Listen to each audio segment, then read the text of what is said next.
Allons commencer effectivement par l'Assemblée nationale. Hier, il y a 2 jours, vendredi dernier, le Premier ministre est venu se présenter à vous pour faire sa déclaration de politique générale. Vos amis de l'opposition vous ont même raillé, disant enfin. Alors pourquoi attendu ce moment au lieu de le faire un peu plus, beaucoup plus, peut-être depuis 6 mois, il est là? Oui, depuis 6 mois, il est là, mais les conditions pour qu'il se présente à l'Assemblée nationale n'étaient pas du tout réunies.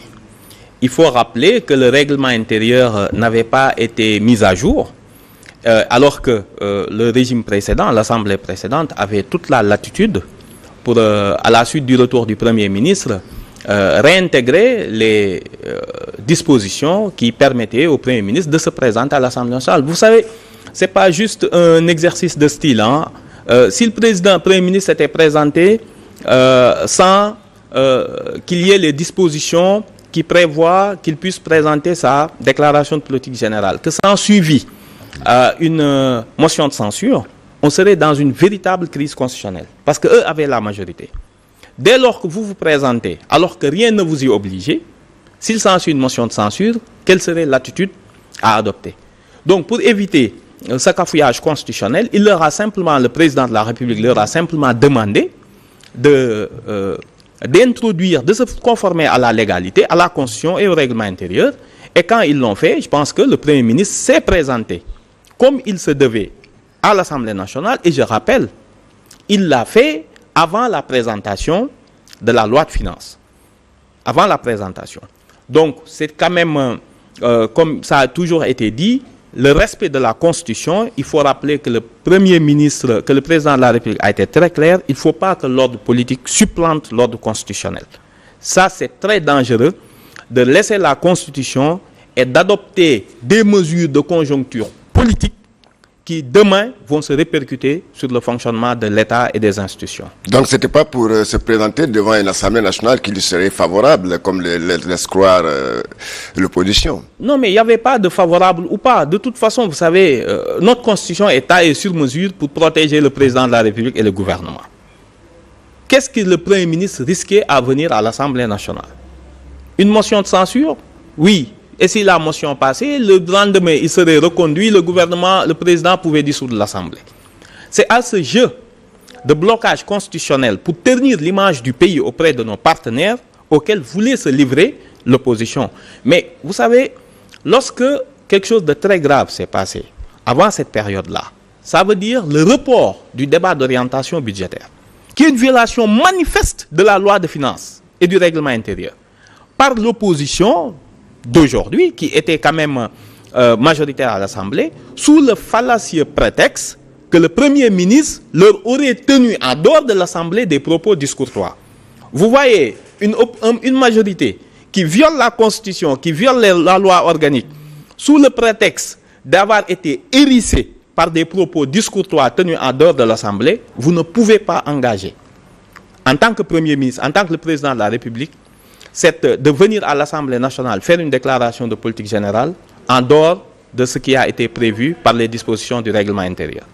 Donc c'est seulement cela qui a présidé, je pense, même pas au refus, à l'impossibilité pour le Premier ministre de se présenter. On a vu que ça a été fait et que tout le tintamarre qu'il nous annonçait ne pouvait en réalité pas avoir lieu. Restons toujours avec le Premier ministre. Hier, donc, à l'Assemblée nationale, vous avez voté donc la loi de finances. Sans la présence du Premier ministre là également, l'opposition est vent debout contre cette procédure-là et qu'il estime inélégante.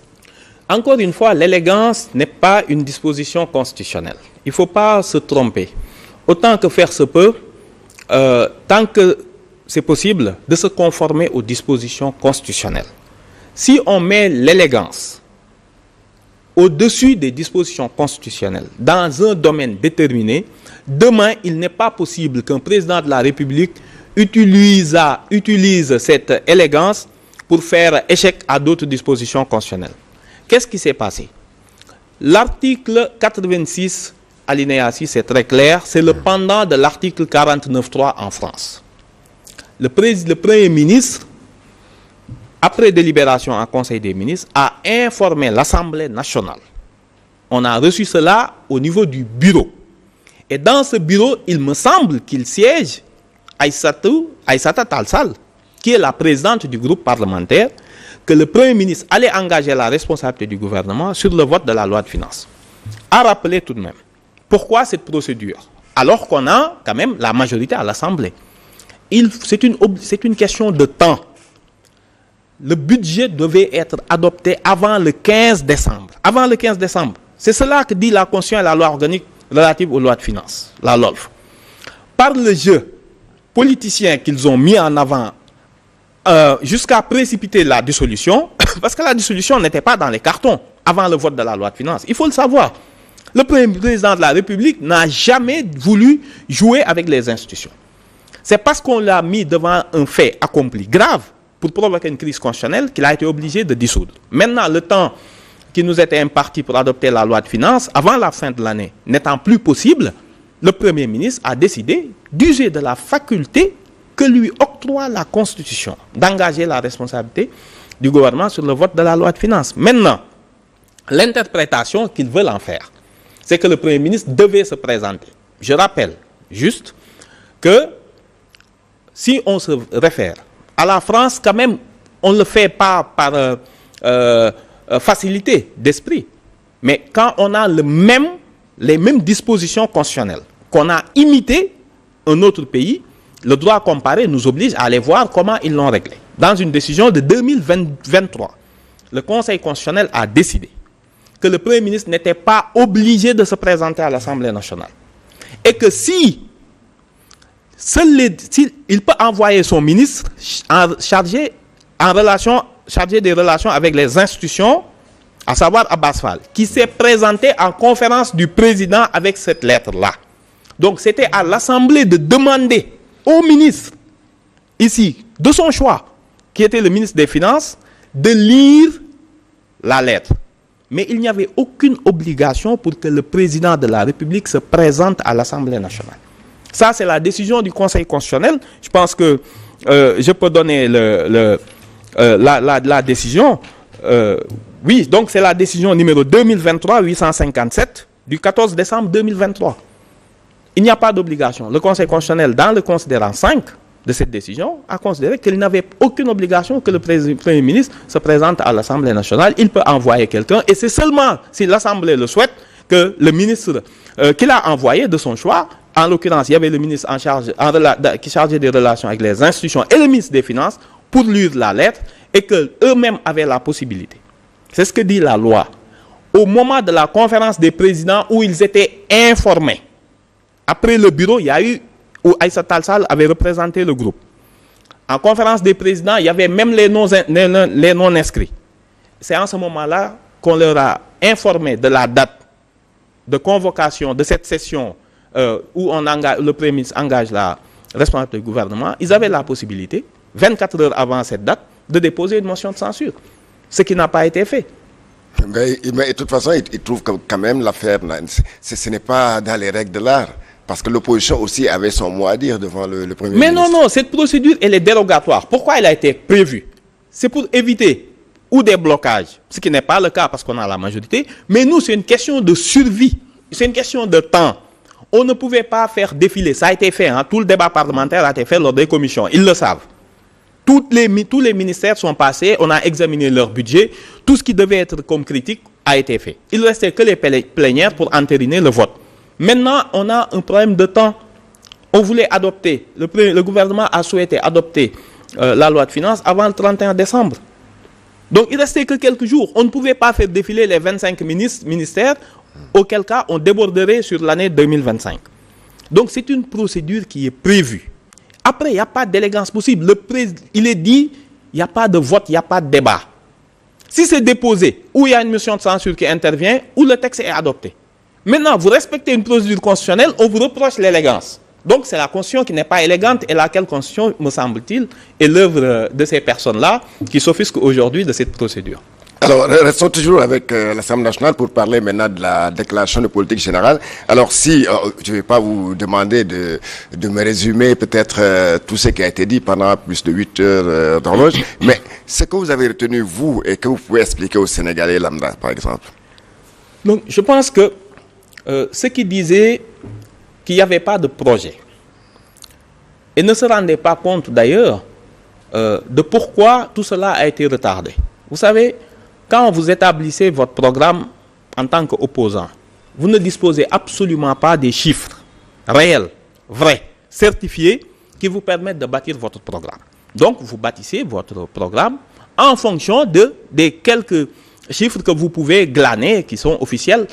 Et quand, après l'élection présidentielle, une fois que maintenant vous avez étudié ce qui a été fait, la revue des finances publiques, qui a montré quand même des choses extrêmement graves. Notre niveau d'endettement sous-estimé, notre niveau de croissance surestimé, des recettes inexistantes, des dettes cachées, etc., etc., un recrutement dans la fonction publique insoutenable pour les finances publiques. Après cette revue générale, le référentiel a été adopté. Maintenant, pour cette année, quand le président de la République et le Premier ministre, et ça transparaît dans la déclaration de politique générale, vous voyez que c'est une déclaration extrêmement mesurée. Il n'y a pas de promesses mirobolantes comme on l'entendait, qu'ils allaient créer des centaines de milliers d'emplois, etc. C'est une déclaration de politique générale qui a relaté la gravité de la situation qu'on a trouvée sur place. Et je pense que la Cour des comptes certifiera bientôt ce que le diagnostic qui a déjà été établi par le gouvernement avec le Premier ministre Ousmane Sonko. Parmi ces mesures, on sent quoi? Déjà une volonté d'assainir les finances publiques. Vous savez, ce budget, c'est budget année zéro. Si vous voyez, il n'y a pas beaucoup de variations. Si vous regardez que les chiffres par rapport à ce qu'on a trouvé, on ne s'est pas dit on va continuer l'endettement en augmentant les budgets de façon irresponsable. Très peu de ministères ont vu leur budget augmenter. On a mis l'accent sur, bien sûr, les plus essentiels, à ça, notamment l'éducation nationale. Pourquoi cette prudence? C'est parce qu'on a trouvé une situation et le Premier ministre a décidé, le gouvernement a décidé en toute responsabilité, le président de la République, de dire la vérité des chiffres, en révélant notre dette cachée, en révélant les faux chiffres de la croissance, jusqu'au budget qui a été exagéré, porté à 7 000 milliards, en y intégrant des dispositions, des ressources qui ne devaient jamais y figurer, à savoir les ressources de trésorerie, qui ne servaient qu'à payer la dette, alors que c'est interdit par la loi de finances. Une fois tout ce diagnostic-là fait, on a bâti un budget qui essaie d'assainir, qui essaie de faire une refondation, de mettre le pays, les finances publiques, les ministères, les agences, sur les rails de la transparence et de la bonne gestion. Donc, ce qu'il faut en retenir, c'est une volonté farouche, après avoir pris la responsabilité d'exposer les vrais chiffres, de lutter contre le fléau absolu qui est la dette. Il y a vraiment une volonté réelle, d'autant plus que cette dette qui est quand même de 14 000 milliards en s'agissant du budget de l'État, mais pour les secteurs parapublics, c'est encore 2 000 milliards. Finalement, on a une dette de 16 000 milliards. Il faut que les Sénégalais en soient conscients. Et que toute la croissance de Macky Sall, tout ce qu'on parlait de Macky Sall, le bâtisseur, c'était basé non pas sur la croissance, mais sur l'endettement. Nous, on veut inverser. Cette volonté du budget, c'est de faire en sorte que la croissance et non la dette, le moteur de l'investissement, soit porté par la croissance. Première rupture. Deuxième rupture, il faut que le moteur de la croissance ne soit plus porté par l'État via son endettement, mais par un secteur privé fort qui seul peut créer des emplois. Je pense qu'il faut penser tout cela dans ces grands ensembles-là. Il y a aussi un troisième pilier, me semble-t-il, extrêmement important, c'est de faire en sorte que toute la dépense publique soit désormais contrôlée et orientée que vers des projets productifs. Si vous voyez qu'aujourd'hui, on vous dise le pays est à l'arrêt. Bien sûr, le pays est à l'arrêt, parce qu'il fallait faire la revue de tous les contrats et projets en cours, pour essayer de voir ce qu'on pouvait continuer, ce qu'il était nécessaire d'arrêter pour le moment, et ce qu'il était nécessaire de supprimer complètement. De faire en sorte de regrouper l'ensemble des ressources de l'État pour les orienter vers les urgences. Et ne pas comme ça ouvrir les vannes de financement public alors même que le pays est dans une situation de surendettement. Il y a une volonté de lutter contre la corruption. dans tous les secteurs, que ce soit de l'administration, que ce soit dans les projets, vraiment une lutte farouche contre la corruption qui nous vaut quand même dans tous les contrats, on l'a vu, des surestimations qui ont permis à certains de s'engraisser et de transférer quand même tout ce surplus dans la dette et aux générations futures.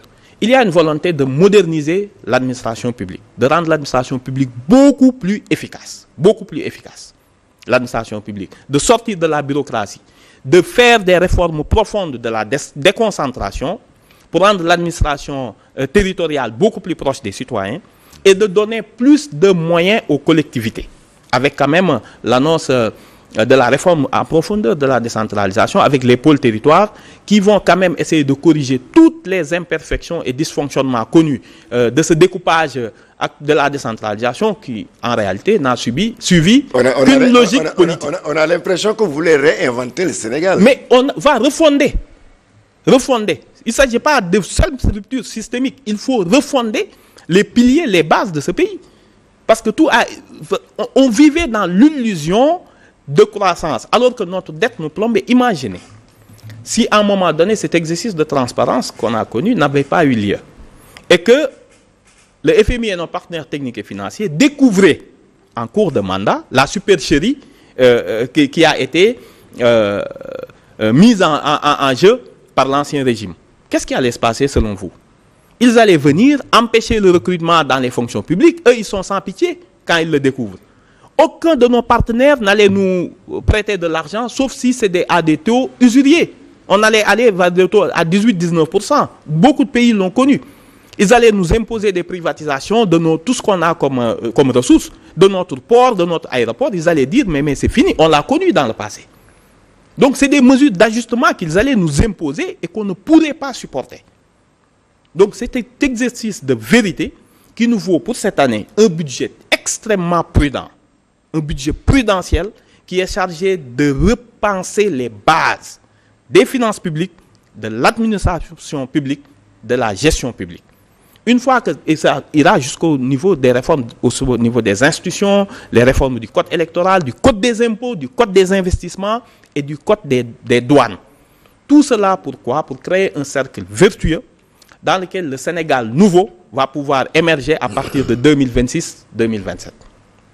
Alors, au sujet de cette déclaration de politique générale, beaucoup de questions, comme vous l'avez un peu résumé,